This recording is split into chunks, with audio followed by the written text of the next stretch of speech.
Me morí. De verdad me morí. Y lo que Jesús me mostró del otro lado va a hacer que muchos me llamen loca. Pero prefiero que me llamen loca en vida a quedarme callada y cargar con este peso el resto de mis días, sabiendo que pude haber hablado y no lo hice. Me llamo Rosa María Santos. Tengo 75 años.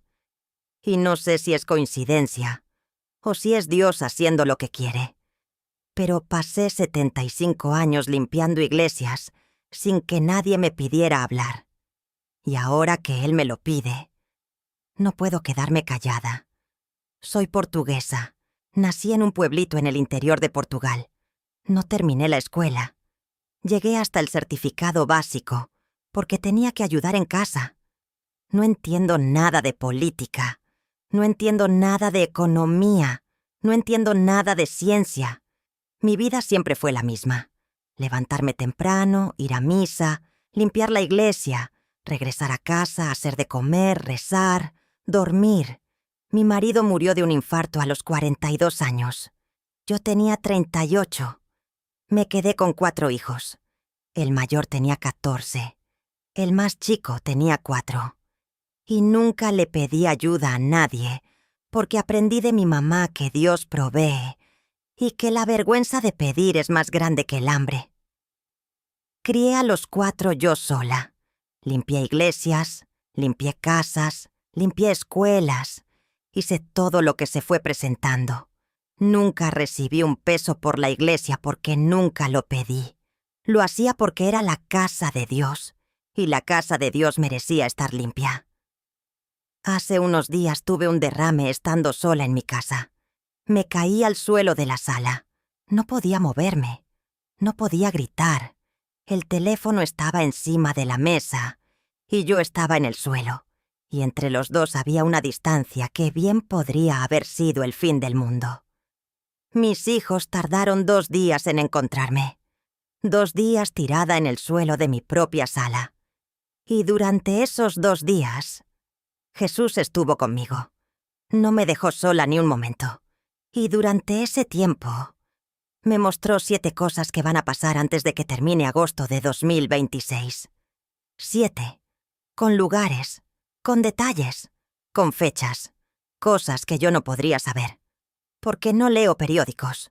No entiendo nada de política. No entiendo nada de ciencia. En toda mi vida nunca me interesé por nada de eso. Lo que sé hacer es rezar, y limpiar, y criar hijos, y aguantar. Él me lo mostró, me lo explicó, y me mandó de regreso para contarlo.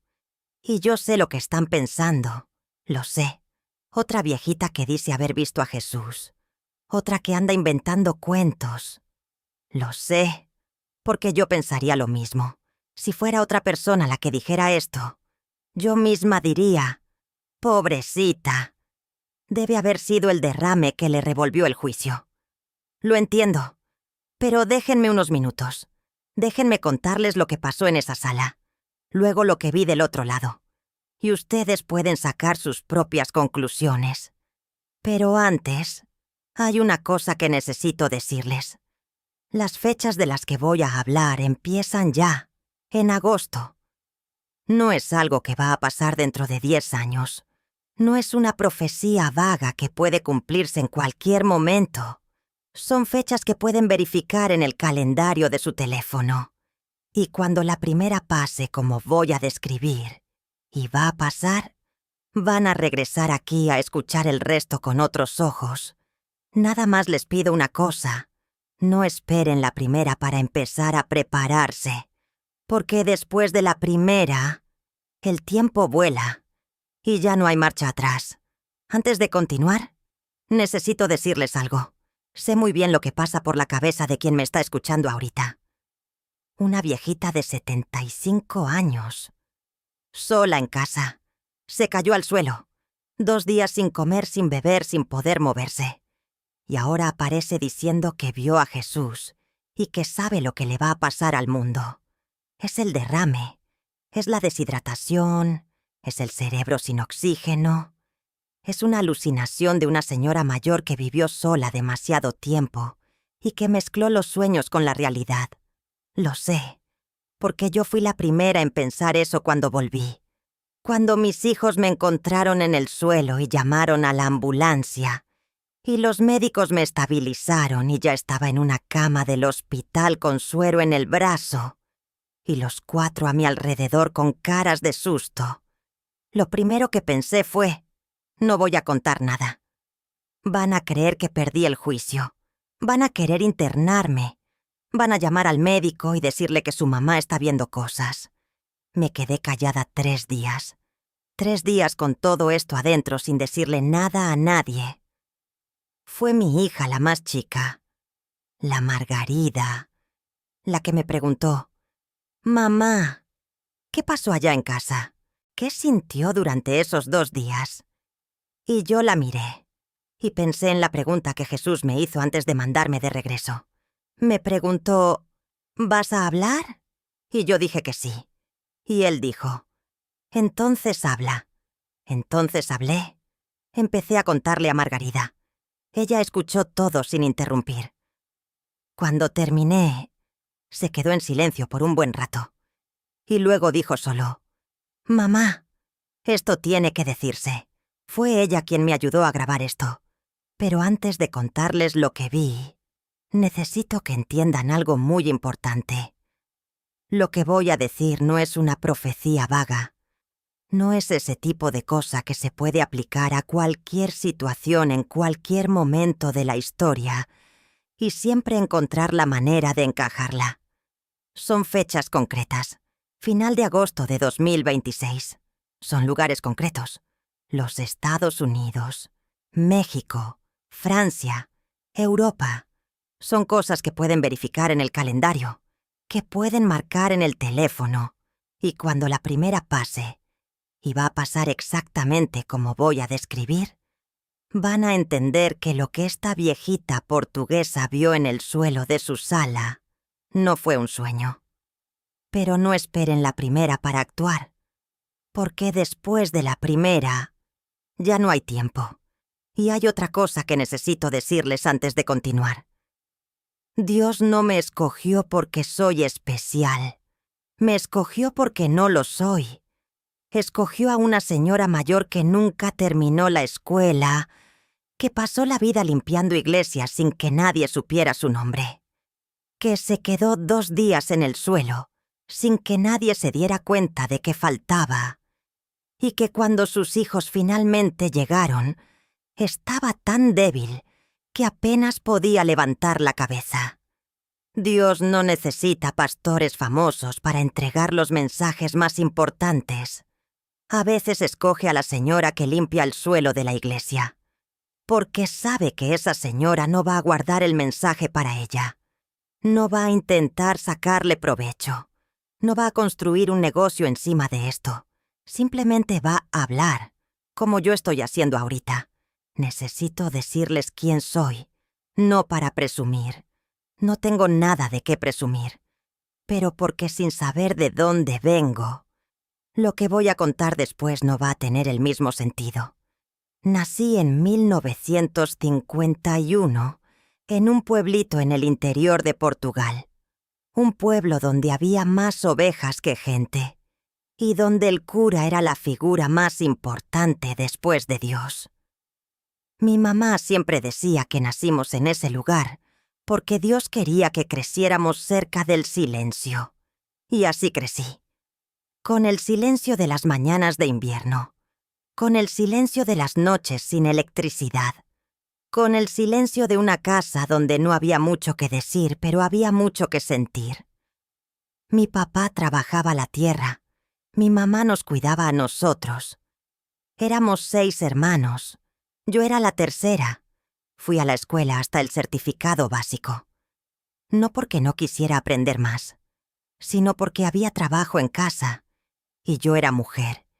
Y en ese tiempo y en ese lugar, las mujeres aprendían lo suficiente para leer la Biblia y hacer las cuentas del mercado.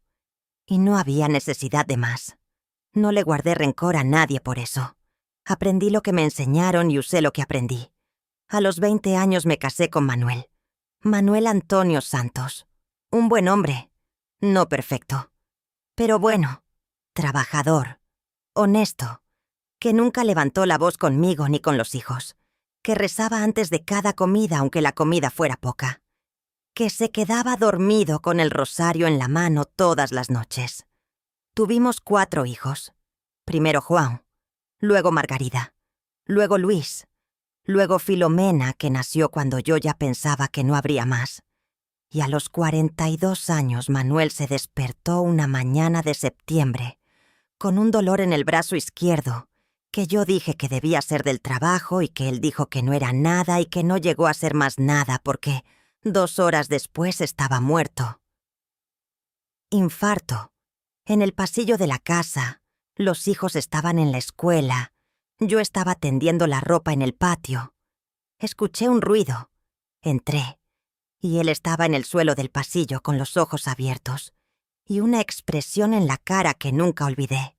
No era de dolor, era de sorpresa, como si la muerte lo hubiera agarrado en medio de un pensamiento que todavía no había terminado.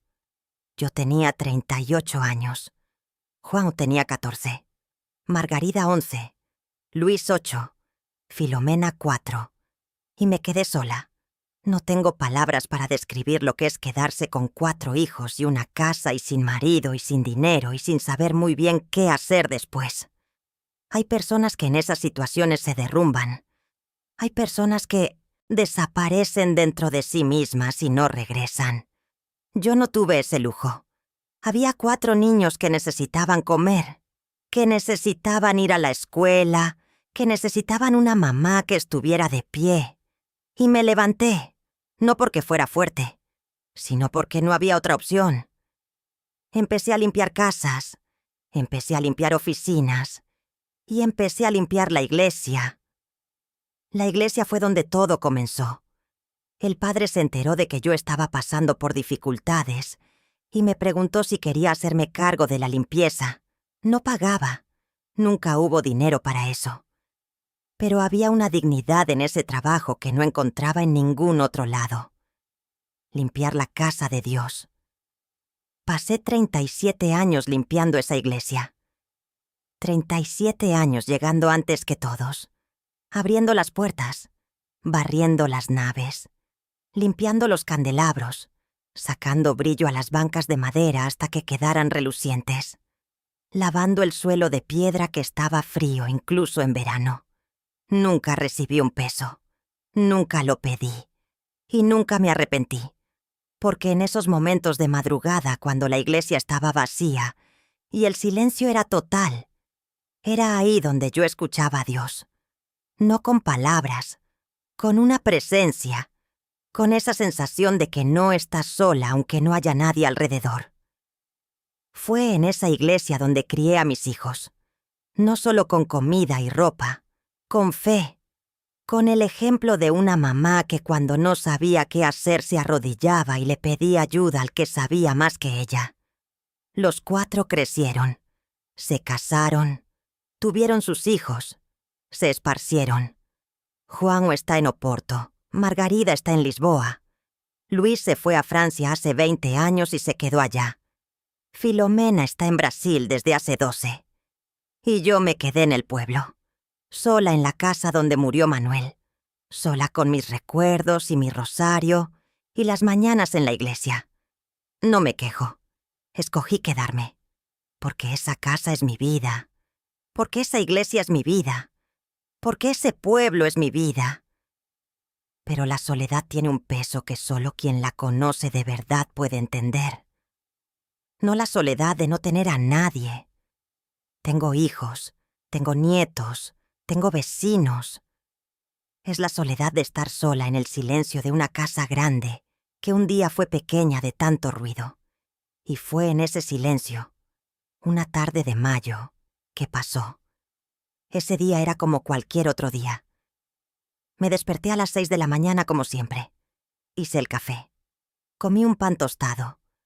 Recé el rosario sentada en la silla de Manuel, que todavía está en el mismo lugar donde siempre estuvo desde que él murió. No pude moverla. Lo intenté una vez y no pude. Luego fui a la iglesia. Barrí las naves. Limpié los candelabros. Cambié las flores del altar que estaban marchitándose. Platiqué un rato con doña Conceição, que apareció a la misa de las 8, como aparece todos los días desde hace 40 años. Regresé a casa. Tendí la cama. Lavé los trastes del desayuno. Doblé la ropa que había quedado en la silla la noche anterior. Y entonces lo sentí. No fue un dolor fuerte. No fue como lo que uno ve en las películas donde la persona se cae dramáticamente y queda con la cara torcida. Fue algo raro, como si el lado derecho de mi cuerpo hubiera dejado de obedecerme, como si yo le ordenara al brazo que se moviera y el brazo no recibiera el mensaje. Intenté llegar al teléfono. El teléfono estaba encima de la mesa de la sala. Yo estaba a 2 metros. Pero esos 2 metros bien podrían haber sido 2 kilómetros. Me caí. No me acuerdo de caerme. Me acuerdo de estar de pie y luego de estar en el suelo. Como si hubiera un corte en medio. Como una página que termina a la mitad de una frase y la frase nunca termina. Me quedé en el suelo de la sala, con el lado derecho que no respondía, con la voz que salía torcida cuando intentaba hablar, con el teléfono encima de la mesa a 2 metros de mí, que bien podrían haber sido el otro lado del mundo. Y ahí me quedé. La primera noche fue la más difícil. No de dolor, de miedo. El miedo de morirme sola en el suelo de una sala que yo conocía de memoria. De morirme mirando el techo que pinté con Juan hace 20 años una tarde de sábado, que él vino a visitarme y trajo pintura y yo hice el almuerzo mientras él pintaba. Ese techo del que conozco cada mancha, cada grieta, cada imperfección. Pensé en los hijos. Pensé en Juan, que iba a llamar al final del día como siempre, y nadie iba a contestar. Pensé en Margarida, que mandaba mensaje todos los días al mediodía, y no iba a tener respuesta. Pensé en Luis en Francia, que llamaba los domingos. Pensé en Filomena en Brasil, que a veces tardaba 2 o 3 días entre mensajes porque la vida estaba muy ocupada y los nietos daban mucho trabajo. 2 o 3 días. Y me di cuenta de que podía quedarme ahí mucho tiempo antes de que alguien se diera cuenta de que faltaba. Recé, no con palabras ordenadas, con lo que me quedaba, con ese tipo de oración que no tiene forma correcta ni palabras correctas, que es solo el corazón hablándole a Dios sin preocuparse por la gramática. Señor, si es ahorita, que sea ahorita, pero si no es ahorita, quédate aquí conmigo. Y él se quedó, no inmediatamente, no con una luz o una voz o una señal que yo pudiera describir de una forma que tuviera sentido para alguien que no estuvo ahí, pero se quedó, como esa presencia que yo conocía de las madrugadas en la iglesia. Esa sensación de que no estás sola aunque no haya nadie. Solo que esta vez era diferente.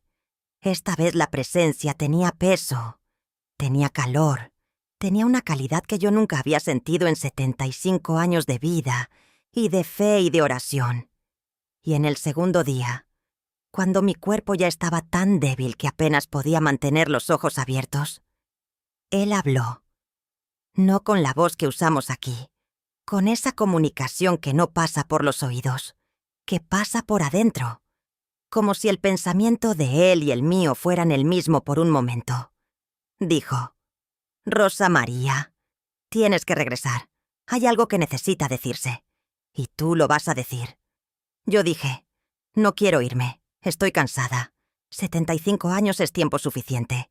Y él dijo: sé que estás cansada, pero todavía no ha terminado. Todavía tienes trabajo que hacer. Y este trabajo es más importante que cualquier cosa que hayas hecho en 75 años. Y entonces me mostró las 7 cosas. Necesito intentar describir lo que no tiene descripción posible. Voy a intentarlo de la mejor manera que pueda, con las palabras que tengo, que son pocas y sencillas, porque no soy mujer de palabras grandes. Nunca lo fui. Pero voy a intentarlo porque él me pidió que contara, y no voy a contar solo la mitad. Cuando me caí al suelo de la sala, hubo un momento en que todo lo que yo conocía como vida simplemente se detuvo. No fue oscuridad, no fue silencio, no fue ese tipo de inconsciencia que la gente describe cuando pierde el sentido. Fue algo completamente diferente. Fue como si el mundo entero, la sala, el techo que Juan había pintado, la silla de Manuel, el olor a café que todavía estaba en el aire, hubiera dejado de existir de repente, sin ruido, sin ningún ruido, como una vela que se apaga. Y luego, una presencia. Ya dije que conozco la presencia de Dios. Pasé 75 años encontrándola en las madrugadas de la iglesia. En ese silencio de antes de la misa, cuando la nave estaba vacía y la luz entraba por los vitrales y había algo en el aire que no era solo aire. Pero esto era diferente. Era como si todas las veces que había sentido esa presencia en 75 años hubieran sido solo un eco. Y ahora yo estaba en la fuente. No puedo decir más que eso. No tengo palabras para lo que había a mi alrededor. Sé que había amor. No el amor que conocemos aquí que viene y se va, que depende del humor y de las circunstancias y de lo que la otra persona hizo o no hizo.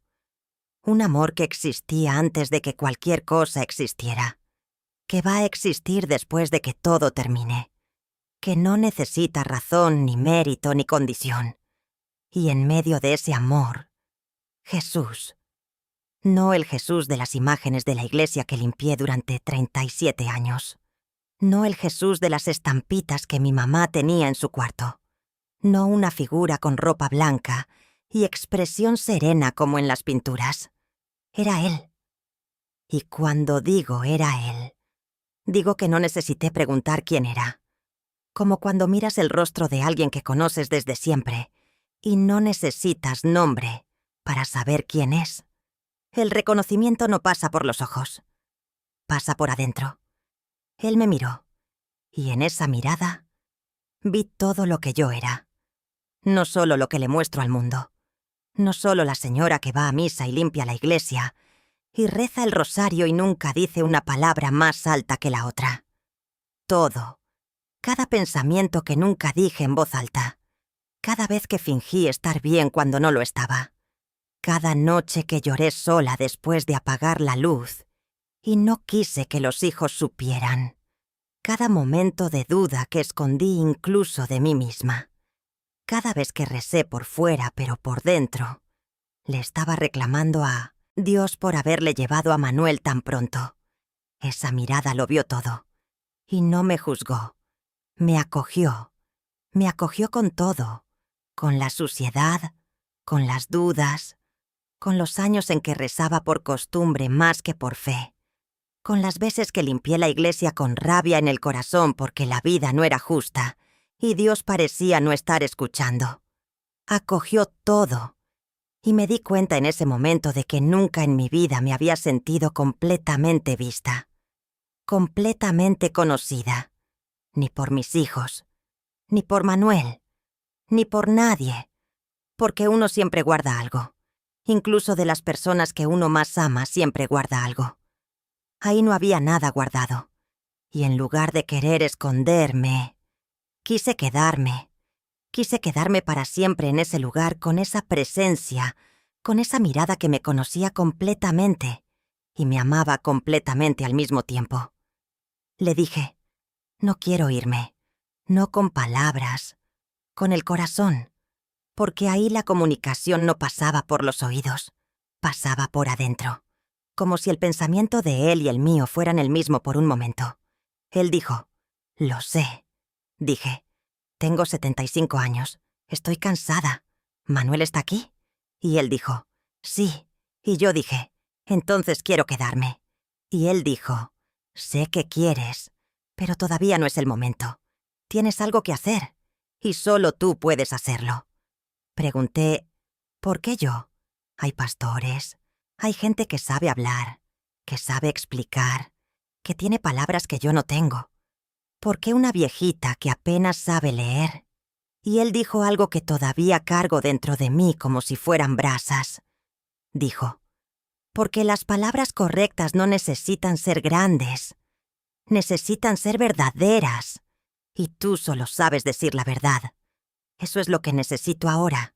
No a alguien que sabe hablar, a alguien que no sabe mentir. Me quedé con eso, que no sabe mentir. 75 años intentando ser honesta, intentando no guardar rencor, intentando perdonar cuando no tenía ganas, intentando creer cuando no tenía fuerzas. Y fue exactamente eso lo que él necesitaba. No mi fuerza, mi honestidad. Y entonces dijo, vas a regresar, y antes de irte te voy a mostrar lo que necesitas contar. Y me mostró. Necesito que pongan atención a lo que voy a decir ahorita. No porque quiera asustar a nadie, sino porque fue exactamente así como él me lo mostró.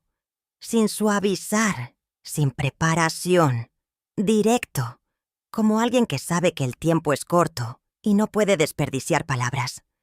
Vi 7 cosas, y voy a contarles cada una de la forma más honesta que pueda, con las palabras que tengo, que son sencillas, pero son verdaderas. La primera visión fue sobre los Estados Unidos. Vi las costas del país desaparecer debajo del agua. No gradualmente, no con aviso, de repente, como si el océano hubiera decidido avanzar sin pedir permiso. Ciudades que existen desde hace décadas. Calles que la gente conoce de memoria. Casas donde nacieron hijos y murieron abuelos. Debajo del agua en cuestión de horas. Vi gente corriendo. Pero no había lugar al que correr que fuera suficientemente lejos, suficientemente rápido. Vi carros detenidos en medio del agua. Vi edificios que todavía tenían las luces encendidas cuando el agua llegó al segundo piso. Y lo que más me perturbó no fue el agua, fue el silencio que vino después. Ese silencio de cuando algo muy grande pasa, y el mundo todavía no has entendido completamente el tamaño de lo que pasó. Jesús me dijo mientras yo veía aquello, esto no es un castigo, es una consecuencia. El mundo fue construido de una manera que no aguanta el peso de lo que se le ha puesto encima. Y llegó el momento en que la tierra dice basta. La segunda visión fue sobre el interior de los Estados Unidos. Vi el suelo abrirse, no una grieta pequeña, una abertura larga y profunda que cruzaba estados enteros, como si alguien hubiera cortado la tierra con un cuchillo enorme. Vi ríos corriendo al revés. Vi agua subir desde adentro de la tierra en lugares donde nunca había habido agua. Vi gente parada mirando el suelo, con una expresión que yo nunca había visto en ningún rostro humano. No era miedo, era algo anterior al miedo. Era el asombro de darse cuenta de que la cosa que siempre estuvo debajo de tus pies y que nunca cuestionaste porque siempre estuvo ahí, al final no era tan sólida como pensabas. La tercera visión fue sobre México. Vi el cielo cambiar de color, no al atardecer, a la mitad del día, un gris que fue llegando despacio de un lado del horizonte y fue cubriendo todo. Cenizas, no de fuego, de algo que venía desde adentro de la tierra, de algo que llevaba mucho tiempo durmiendo y que se había despertado. Vi gente con tela en la boca intentando respirar. Vi niños con los ojos rojos. Vi campos cubiertos de una capa gris que mataba todo lo que tocaba. Vi animales muertos sin ninguna marca en el cuerpo. Simplemente muertos. Y el olor. No tengo palabras para el olor que sentí en esa visión. En toda mi vida nunca había sentido algo parecido. Como azufre, pero más pesado. Como si la propia tierra estuviera enferma por adentro, y lo que salía de ella fuera la señal de esa enfermedad. Jesús dijo, lo que lleva siglos durmiendo va a despertar, y cuando despierte, el mundo va a entender que hay fuerzas que no controla y que nunca ha controlado. La cuarta visión fue sobre Francia. Vi París. Conozco París porque Luis vive cerca de ahí y me ha mandado fotos a lo largo de los años. Reconocí la ciudad. Reconocí el río. Reconocí los puentes. Vi las calles en caos. No de guerra con bombas y balazos. Un caos más silencioso y por eso más aterrador. Gente corriendo sin saber para dónde. Tiendas cerradas. Transporte parado. Un silencio en las calles de una ciudad que nunca está silenciosa. Y vi algo que me hizo pensar en mi hijo Luis, que lleva 20 años allá. Vi gente saliendo de Francia, en carros, en trenes, con maletas y bolsas y niños en brazos, saliendo sin saber muy bien para dónde iban, solo sabiendo que necesitaban salir. Pensé en Luis, y Jesús dijo: los que se vayan a tiempo van a pasar. Los que se queden esperando una confirmación más van a quedar atrapados en medio. Guardé esa frase para Luis. La quinta visión fue sobre Europa en general. Vi el continente entero en un estado que no sé describir de otra forma que diciendo que parecía un cuerpo con fiebre. No destruido. No en guerra declarada. Pero enfermo. Con esa agitación de cuando algo está mal por adentro, y todavía no se sabe exactamente qué. Vi fronteras que se cerraron de un día para otro. Vi filas de gente en puestos fronterizos que no avanzaban. Vi supermercados con las estanterías a la mitad. No vacías. A la mitad. Que es peor. Porque cuando están vacías todo el mundo entiende que hay un problema. Cuando están a la mitad, cada persona agarra un poco más de lo que necesita por si acaso. Y en 2 días están vacías. Vi iglesias llenas. Más llenas de lo que yo jamás había visto en mi vida. Y eso me dio esperanza en medio de todo lo demás. Porque cuando las iglesias se llenan, no es solo de miedo. Es también de gente que se da cuenta de que llegó el momento de decidir en quién confían de verdad. La sexta visión fue sobre un virus. Vi un virus que salía de un laboratorio. No del mismo lugar que salió el anterior. De otro lugar, con una velocidad de propagación que el anterior no tenía.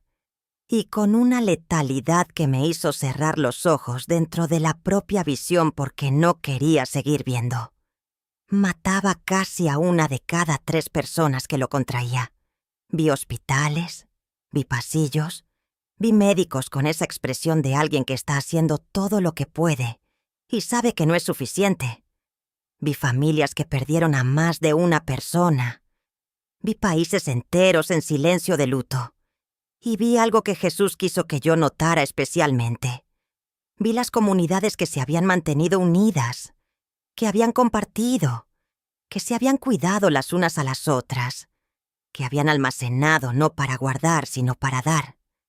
Esas comunidades tenían menos muertos, no porque fueran más fuertes físicamente, porque eran más fuertes espiritualmente, y porque la fuerza espiritual de una comunidad unida crea una protección que ninguna ciencia puede explicar, pero que yo vi con mis propios ojos del otro lado. Jesús dijo: la medicina va a hacer lo que puede, pero la fe va a hacer lo que la medicina no puede. La séptima visión fue la más difícil de ver, y es la que Jesús más quiso que yo contara. Fue sobre la iglesia, no sobre la iglesia como edificio, sobre la iglesia como pueblo, como conjunto de personas que dicen creer en el mismo Dios y seguir el mismo camino. Vi esa iglesia dividirse. Vi buenos pastores, gente que de verdad amaba a Dios, que leía la Biblia y la seguía, que lloraba de verdad cuando oraba, aceptar una solución que no debían haber aceptado. No por maldad, por desesperación, porque la situación era tan desesperante que esa solución parecía la única salida, y rechazarla parecía cruel. Vi familias dividirse dentro de la misma iglesia. Marido de un lado, esposa del otro. padres de un lado, hijos del otro, hermanos que dejaron de hablarse. Vi iglesias cerrar sus puertas, no por persecución, por división interna. Y vi algo del otro lado de toda esa división que me llenó los ojos de lágrimas, incluso del otro lado. Vi comunidades pequeñas, sencillas, sin nombres famosos, sin edificios grandes, reunidas en casas, en salas, en patios. Gente que se había mantenido unida cuando era difícil mantenerse unida, que había compartido cuando era difícil compartir, que había elegido servir cuando todos a su alrededor estaban preocupados por sobrevivir. Y Jesús puso su mirada sobre esas comunidades y dijo con una voz que todavía escucho cuando cierro los ojos: «Esas son mías. No son mías porque hicieron la elección correcta. Hicieron la elección correcta porque ya eran mías». Me quedé con esa frase mucho tiempo. Ese es el orden. Siempre ha sido el orden. La fe primero, la preparación como fruto de la fe, la comunidad como expresión de las dos. No se preparan para salvarse a sí mismas. Se preparan porque ya fueron salvas. Y esa diferencia que parece pequeña, es la diferencia entre todo y nada. Antes de mandarme de regreso, Jesús dijo una última cosa. Dijo: «¿Sabes por qué eres tú?». Yo dije: «No». Dijo: «Porque no tienes nada que ganar. No tienes canal, no tienes seguidores, no tienes libro que vender, no tienes nombre que proteger, no tienes reputación de la que tengas miedo. Tienes 75 años y pasaste toda tu vida limpiando lo que otros ensuciaron sin pedir reconocimiento. Y es exactamente ese tipo de persona la que necesito ahora. Alguien que hable porque tiene que hablar, no porque tenga algo que ganar con eso». Me quedé con eso. Alguien que hable porque tiene que hablar. Y entonces sentí. No fue gradual. No fue ese tipo de regreso suave que se ve en las películas donde la persona abre los ojos despacio con música de fondo. Fue abrupto, como una puerta que se cierra de golpe, como pasar de un lugar con luz a un lugar con poca luz de una vez. El suelo de la sala, el techo que Juan había pintado, el olor a café que todavía estaba en el aire, incluso después de 2 días. Y el dolor, no el dolor de antes, un dolor diferente. El dolor de un cuerpo que había estado mucho tiempo en una posición que no estaba hecha para mantenerse. El dolor de músculos que no se habían movido. El dolor de una boca seca y una cabeza pesada y ojos que costaban trabajo enfocar. Pero estaba viva y sabía exactamente dónde estaba. Sabía mi nombre, sabía la fecha, sabía lo que había pasado, sabía las 7 cosas, cada detalle, cada lugar, cada fecha, como si hubieran sido grabadas no en la memoria sino más adentro, en un lugar que no olvida, en un lugar que ni el tiempo, ni el cansancio, ni el dolor pueden borrar. Intenté mover el brazo derecho. No obedeció completamente, pero obedeció un poco, lo suficiente para entender que estaba mejor que cuando me caí. Intenté llamar. Salió un sonido torcido, no una palabra, un sonido. Pero salió. Me quedé ahí, con el rosario todavía en la mano. No sé cómo. No me acuerdo de haberlo agarrado cuando me caí. Pero estaba ahí, enrollado en mis dedos como si alguien lo hubiera puesto ahí con cuidado. Y esperé. No con miedo. Con esa paz extraña que no tenía sentido dadas las circunstancias. Una paz que no era mía, que yo no produje, que estaba ahí como estaba ahí la luz que entraba por la ventana de la sala. No la pedí. Estaba. Pensé en Manuel. Jesús me había dicho que estaba ahí. No me lo mostró. No me dejó verlo. Pero dijo que estaba ahí. Y yo lo creí, porque en 37 años de viudez aprendí que hay cosas que la fe sabe antes de que los ojos las vean. Fue Margarida la que llegó primero. Había intentado llamarme en la tarde del primer día, luego en la noche, luego a la mañana siguiente. Cuando no contesté la tercera vez, le llamó a Juan. Juan también intentó.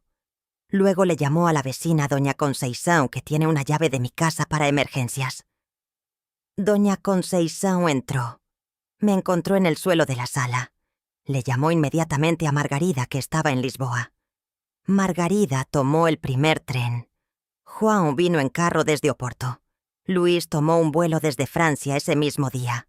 Filomena en Meiotsotin, Brasil, se quedó esperando noticias porque no había vuelo inmediato. Y eso le pesó de una manera que yo vi en su cara cuando por fin pudimos hacer una videollamada. Cuando Margarida llegó y me vio, no dijo nada durante un buen rato. Solo se arrodilló en el suelo a mi lado y tomó mi mano.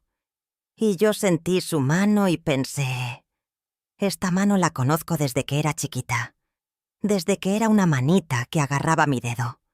Ahora es la mano de una mujer adulta con sus propios hijos y sus propios problemas y su propia vida. Y está aquí, arrodillada en el suelo a mi lado. Me llevaron al hospital. Hicieron estudios. Me dijeron que había sido un accidente cerebrovascular. Me dijeron que había tenido suerte. Me dijeron que 2 días en el suelo en esas condiciones podría haber salido mucho peor. Los 4 hijos se quedaron conmigo en el hospital. Se turnaron. Nunca estuve sola ni un momento. Y durante todo ese tiempo yo estaba callada. Contestaba lo que me preguntaban. Comía lo que me traían. Dejaba que los médicos hicieran lo que tenían que hacer. Pero estaba callada. 3 días callada. Fue Juan quien en la tercera noche se quedó solo conmigo mientras los demás iban a descansar, y se sentó en la silla a mi lado y dijo sin mirarme directamente, como hacen los hombres cuando quieren decir algo difícil: «Mamá, ¿qué pasó allá en casa? No nos estás contando todo». Y yo miré a mi hijo mayor, al que tenía 14 años cuando murió su papá, y que creció demasiado rápido, porque tenía que ser el hombre de la casa cuando todavía era un muchacho, al que nunca me hizo una queja, que nunca me pidió lo que yo no podía dar, que aprendió a callar lo que sentía para no preocuparme. Y pensé en la pregunta que Jesús me había hecho antes de mandarme de regreso. ¿Vas a hablar? Yo había dicho que sí. Entonces habla. Miré a Juan y empecé. Le conté todo. Desde el momento en que me caí, desde la primera noche en el suelo, desde cuando sentí la presencia, desde cuando él habló, desde lo que me mostró. Juan escuchó sin interrumpir, con esa cara que pone cuando está intentando entender algo muy grande y sabe que va a necesitar tiempo. Cuando terminé, se quedó en silencio por mucho tiempo. Luego dijo: «Mamá, ¿estás segura?» Dije que sí. Preguntó: «¿Estás segura de que no fue del derrame?» Dije: «Juan, pasé 75 años rezando. Pasé 75 años escuchando la voz de Dios en el silencio de la iglesia de madrugada. Conozco la diferencia entre mi cabeza y la voz de Él. Y lo que escuché durante esos 2 días no fue mi cabeza». Él se quedó en silencio un rato más, y luego dijo: «Entonces tienes que contarlo». Así fue. No hubo gran drama. No hubo llanto ni discurso. Fue solo un hijo que conoce a su mamá desde hace 50 años, y que cuando ella dice que está segura, le cree. Cuando Margarida regresó al día siguiente, y Juan le contó, ella lloró. No de miedo, de algo que no sé nombrar. Algo entre la fe y el terror y la certeza de que la vida estaba a punto de ser diferente de lo que había sido hasta entonces. Fue ella quien trajo la cámara. Fue ella quien ayudó a instalar todo en este cuarto sencillo, sin ninguna decoración porque no tengo decoración. Tengo un crucifijo en la pared y una foto de Manuel y una foto de los nietos, y eso es todo. Y fue ella quien dijo antes de salir y dejarme grabando: «Mamá, di todo, no guardes nada». Y eso es lo que estoy haciendo. No soy pastora, no soy profetisa, soy Rosa María Santos. 75 años. Portuguesa. viuda desde hace 37 años, madre de 4, abuela de 9, señora que limpió iglesias toda su vida sin recibir nada y que se quedó 2 días en el suelo de su propia sala antes de que alguien se diera cuenta. Y estoy aquí porque Jesús me lo pidió. Y cuando Jesús pide, una señora de 75 años que pasó toda su vida obedeciendo a Dios, no va a empezar ahorita a desobedecer. Si llegaste hasta aquí, no fue por casualidad. Sé que hay personas que van a ver los primeros minutos y cerrar, que van a pensar que es otra viejita inventando cuentos. No me importa. Ya he pasado por cosas más difíciles que comentarios en Internet. Pero hay personas que se quedaron hasta el final. Y a esas personas, tengo algo que necesito decirles directamente. No te estoy pidiendo que me creas. Te estoy pidiendo que no lo descartes antes de ver. La primera fecha se acerca. Final de agosto de 2026. Cuando pase, y va a pasar como lo describí. Vas a acordarte de esta viejita portuguesa hablando frente a una cámara en un cuarto, sin ninguna decoración. Y en ese momento, vas a querer escuchar el resto con otros oídos. Solo te pido una cosa, no esperes ese momento para actuar. Porque después de ese momento, el tiempo vuela y ya no hay marcha atrás. Hay una cosa que vi en las 7 visiones que no he contado todavía, que guardé para el final, que Jesús me pidió especialmente que dijera al último, porque es lo más importante de todo. En medio de todo el caos que vi, en medio del agua y las cenizas y el virus y la división de la iglesia y el miedo y la confusión, vi familias reunidas, no familias perfectas, no familias sin problemas ni historias difíciles, familias normales, con sus viejas peleas y sus silencios y sus heridas por sanar, pero reunidas, alrededor de una mesa, con poco en la mesa pero con mucho alrededor de ella. Y Jesús dijo, lo que va a quedar después de todo esto no va a ser lo que construiste en piedra, va a ser lo que construiste en amor. Las casas pueden caer, los trabajos pueden desaparecer, el dinero puede perder su valor. Lo que construiste en amor queda, siempre queda. Entonces, antes de cualquier preparación práctica, antes de cualquier lista de víveres, antes de cualquier conversación sobre fechas y lugares y lo que va a pasar dónde, llama a quien no has llamado desde hace demasiado tiempo. Pide perdón por lo que sabes que necesitas pedir perdón. Perdona lo que sabes que todavía no has perdonado completamente. Siéntate a la mesa con tu familia y come y platica y quédate ahí un rato sin tener prisa de ir a ningún lado. Porque ese momento sencillo, esa mesa normal con comida normal y gente normal, es exactamente lo que Jesús me mostró que va a ser el tesoro más precioso cuando todo lo demás cambie. No esperes un día más.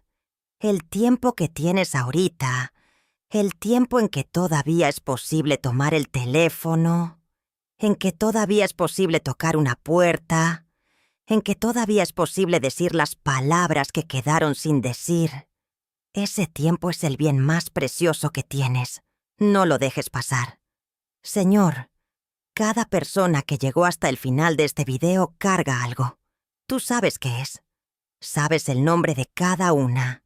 Sabes las noches sin dormir. Sabes las preocupaciones que no le dicen a nadie. Sabes los miedos que esconden incluso de sí mismas. Sabes las oraciones que hicieron solas en la oscuridad, creyendo que nadie escuchaba. Estabas escuchando. Siempre estuviste. Y yo pido ahora que tu mano de protección descienda sobre cada hogar que fue representado aquí, sobre cada familia que tiene una silla vacía en la mesa, sobre cada papá que no sabe cómo ser fuerte, sobre cada mamá que está sola de rodillas pidiendo por hijos que no quieren saber de Dios. Señor, lo que viene es grande, más grande de lo que cualquiera de nosotros puede enfrentar solo. Pero tú eres más grande que lo que viene. Siempre lo has sido. Por eso pido protección. Protección de verdad. Que formes un muro alrededor de las casas que te han elegido. Que pongas ángeles en las puertas de los hogares que te han abierto. Cubre Portugal. Cubre Brasil. Cubre los Estados Unidos. Cubre México. Cubre Francia. Cubre cada país donde hay alguien viendo esto ahorita y sintiendo que este mensaje fue hecho para él. Y por los que están al límite ahorita. Por los que están agotados de luchar. Por los que pensaron en rendirse esta semana. Por los que están viendo esto en un cuarto solos sin nadie a su lado. Tú los ves. Sabes el nombre de cada uno. Y pido que antes de que este video termine, toques cada corazón que necesita ser tocado. Que tu presencia sea tan real ahorita que la persona no pueda ignorarla. Que sienta que no está sola, que nunca lo estuvo, porque tú estás aquí, en el silencio, donde siempre has estado, y vas a estar cuando lo que vi pase, y vas a estar después. En el nombre de Jesús. Amén. Ya no tengo nada que perder. Ya perdí a mi marido. Ya crié a mis hijos sola. Ya limpié iglesias toda mi vida sin que nadie supiera mi nombre. Ya me quedé 2 días en el suelo antes de que alguien llegara. Lo que me queda es esto, esta voz, esta verdad y este tiempo que se acaba. Dime de dónde estás viendo esto. Dime el nombre de tu ciudad, porque quiero orar por ti. Oro todas las noches desde que regresé. Y voy a orar todas las noches hasta el día en que Dios me llame de regreso. Y esa vez, no va a haber ambulancia, solo los brazos de él. Y Manuel del otro lado, esperándome. Si este video te tocó, si algo despertó dentro de ti, no lo guardes para ti. Compártelo con una persona, solo una. Porque a veces es el mensaje de una sola persona, el que despierta un corazón dormido. A veces es una viejita portuguesa de 75 años que limpió iglesias toda su vida, a quien Dios escoge para decir lo que los pastores de traje no tienen el valor de decir. Agosto llega, y con él todo lo que vi.